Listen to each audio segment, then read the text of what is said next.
सरकार और गैंग में क्या फर्क होता है? हरियाणा के वरिष्ठ पत्रकार सतीश त्यागी ने नूह हिंसा के बाद यह तंजनुमा गंभीर सवाल पूछा तो लोगों ने दिलचस्प जवाब दिए। एक ने कहा, सरकार संवैधानिक गैंग होती है और गैंग कैबिनेट से बचे लोगों का समूह। तो दूसरे एक व्यक्ति ने बताया, गैंग अपराध करके चुपके से छुप जाती है, सरकार अपराध करके न चुप रहती है न छुपती है, लेकिन पीड़ित को ही चुप होकर सब गलत को सहन करना पड़ता है। एक ने लिखा, सरकार एक रजिस्टर्ड गैंग होती है।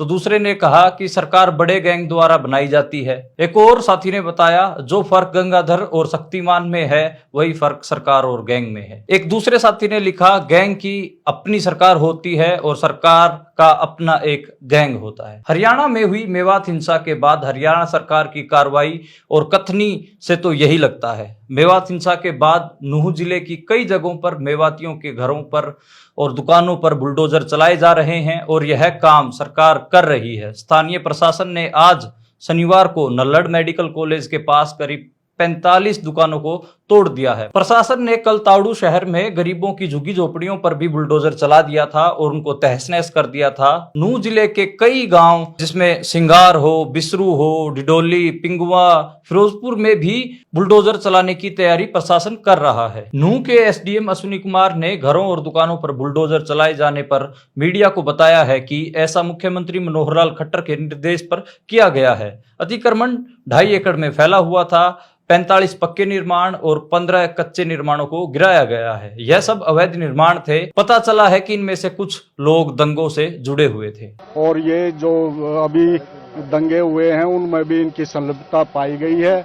इसलिए मनोहर लाल जी के आदेश से हमने प्रशासन ने इन पे कार्रवाई करते हुए इनको जमींदोज कर दिया। पत्रकारिता की पढ़ाई करते वक्त हमें सिखाया गया था कि जब तक अदालत दोष तय न कर दे तब तक आरोपी लिखा जाता है, लेकिन सरकार बहादुर मनोहर लाल खट्टर अदालत के फैसले का इंतजार नहीं कर सकते, क्योंकि बहुसंख्यकों के बहुमत पर फूली बैठी सरकार को देश के बहुसंख्यक समाज को खुश करने के लिए अल्पसंख्यकों के मकान और दुकानों पर बुलडोजर चलाना बहुत आसान काम जान पड़ता है। मेव समुदाय के घरों और दुकानों पर बुलडोजर चलाने की मांग बिट्टू बजरंगी अपने हर एक मीडिया इंटरव्यू में उठा रहा है। योगी सरकार की तरह उनके घरों पर बुलडोजर चलने चाहिए और मैं तो कहूँ उनका अनकाउंटर भी होना चाहिए।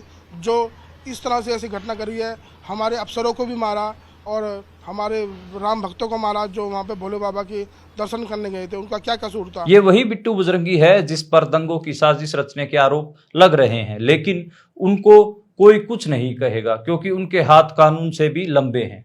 यह फोटो देखिए, वह देश के गृह मंत्री अमित शाह के साथ हैं।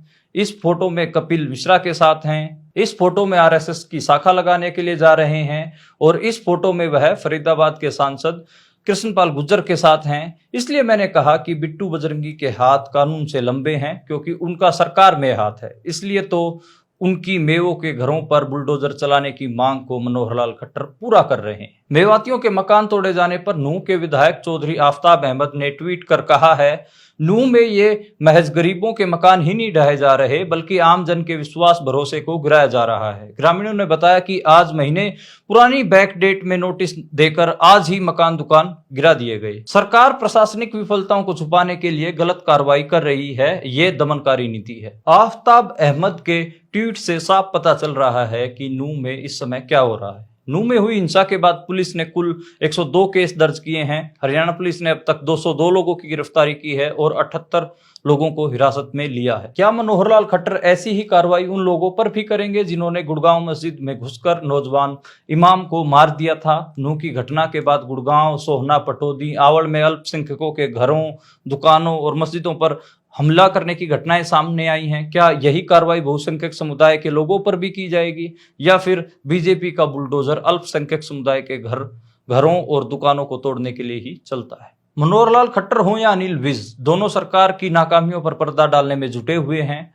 एक नेशनल टीवी पर ऑन कैमरा खुफिया विभाग का एक इंस्पेक्टर कहता है कि इस तरह की हिंसा के इनपुट हमें पहले ही थे और हमने इनको आगे दे दिया था। लेकिन राज्य के गृह मंत्री अनिल विज इस बात से मुकर जाते हैं। अनिल विज ने द ट्रिब्यून की रिपोर्टर गीतांजलि गायत्री को बताया है कि उन्हें विश्व हिंदू परिषद और बजरंग दल की यात्रा में शामिल होने की वीडियोज से नूह में पैदा हुए तनाव के बारे में पहले कोई सूचना नहीं दी गई थी। अनिल विज ने अपना पल्ला झाड़ते हुए मुख्यमंत्री मनोहर लाल खट्टर पर ही सवालिया निशान खड़े कर दिए।